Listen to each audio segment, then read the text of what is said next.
Hey everyone, it's Cheryl from Teaching 2 and 3-year-olds. I'm back again with another reader question. This reader wanted to know, how do I set up my centers for the first week of school? And if you've been following me for a while, you know how I am about keeping things very simple. I recently published another circle time video that talked about how you want to keep it so simple that first week or even the first month of school. The same thing applies to your learning centers. Now let me back up a little bit and explain about what our centers are. During our 3-hour morning, we have about an hour worth of time that's called free choice centers time. So I set up a variety of different activities for our 2 and 3-year-olds, such as light tables, sensory, Play-Doh, blocks, dramatic play, science, etc. That all happens during that hour. And before the week starts, when I'm doing my planning, I think about what types of activities I want to put in each area. Some are theme related, some aren't. It just kind of depends on what we're doing. But always I keep in mind where our children are at in that point of the year. So it doesn't matter if it's the beginning of the year, the middle of the year, end of the year. I've been observing my children and I know where they're at. And so I think about that when I set our centers up. So at the beginning of the year, I never assume that our children know how to do anything. I am thinking that they're coming into this brand new, and they probably are since they're so young. They haven't used the materials yet. They haven't learned how to handle the materials. They haven't learned how to clean up the materials.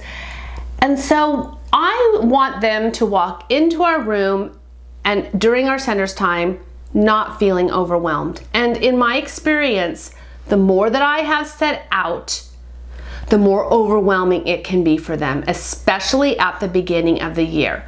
So the one thing I have to remind myself year after year is not to fill every space. And I know that's so hard. It's hard for me still. And I have to remind myself over and over again, no, you don't need to fill every spot. So I just put a few activities out in each area. For our blocks, it probably would just be our trains and our cars and trucks.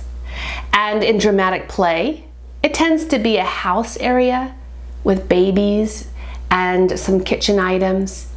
And in our table activities, where we have puzzles and such, I might have like these stackers and these little counters here and maybe a wooden puzzle. Again, even at the activity table, I don't have out as much as I usually do. Play-Doh, I'll have our basic tools because they love Play-Doh, and I do make sure that's available on that very first day because it's such a comfort, especially to those that might be having some separation issues.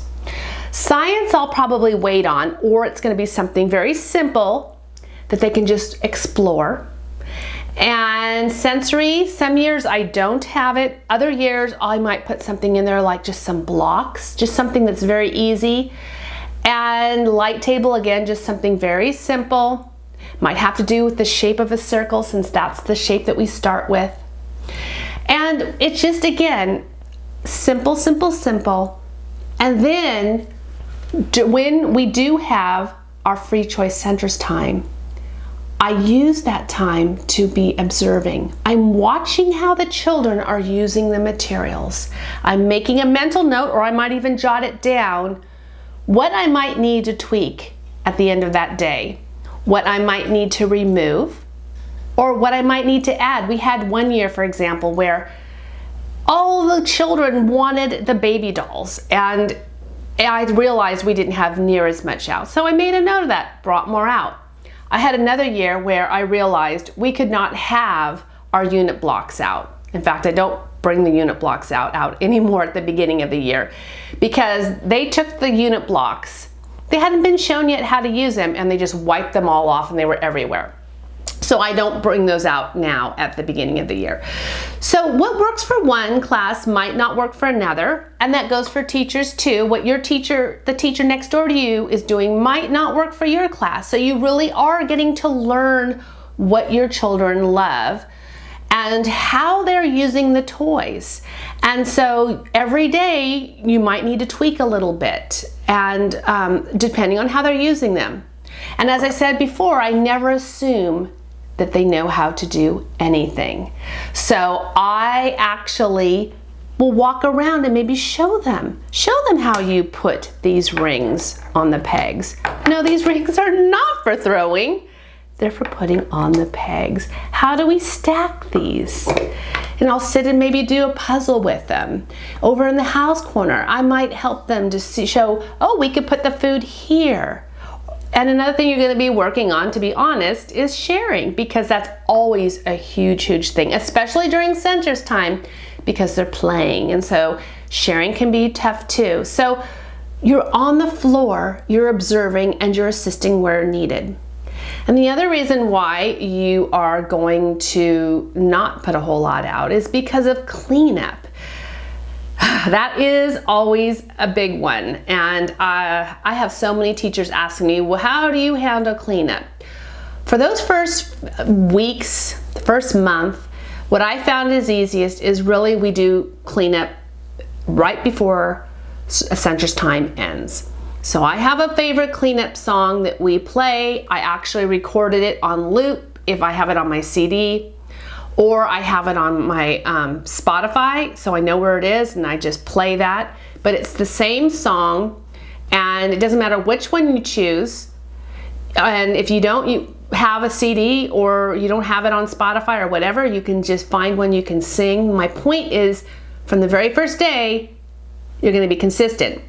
So you're going to give them that heads up right before it's cleanup, and they're going to know when they hear that song, it's time to clean up. So what I do during that first month is I just give the children baskets, and I might say, John, can you put the cars in this basket? And since you don't have a lot of cars out, it's not going to be difficult.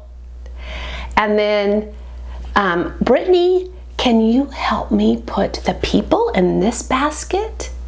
And we just kind of walk around together. Or I might have a few children with me, and my assistant might have a few children with her, and we just kind of walk around and we just clean up. That's how I found it to be most effective. And then again, as the children get used to our routine and how to handle our materials, cleanup starts to get a little bit easier, although to be honest, it's something really that we're working on all year long, just like sharing. So that's what I thought I would do is I'm going to share a few of, there'll be some links to a few of our previous classroom setups for back to school. You're welcome to explore them. I'm not starting off in the classroom this year due to school closures and what's happening right now. But when we do start back, when we get the green light to say you can come back into the classroom, that's going to be like our first day, whenever that will be, and I will then be starting this procedure. But for those of you who are starting in the classroom right now for back to school, take a look at those videos, see how I've set up our classroom in the past, and just remember, less is best. You can always add more as the week goes on. If you see that everything's working really well, cool, you can just add more or keep it the same. If you see that something's not working out, remove it. Just like that. Thanks for watching.